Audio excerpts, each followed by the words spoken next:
Navigate to the Remote Access menu.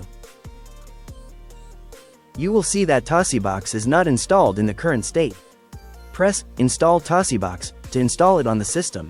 If Docker is not already installed, it will be installed as part of this process. This might take some time, so please be patient and ensure the window remains open during the installation.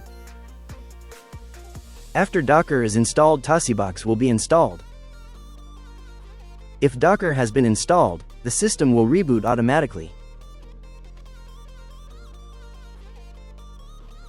After the system reboots and TosiBox is installed, you can close the window. After the page reloads, click Configure TosiBox to set it up and deploy remote access. In the TosiBox lock web interface, the next steps are to deploy the activation key from TosiBox and make a remote match with your TosiBox key. The activation key can be purchased from TosiBox.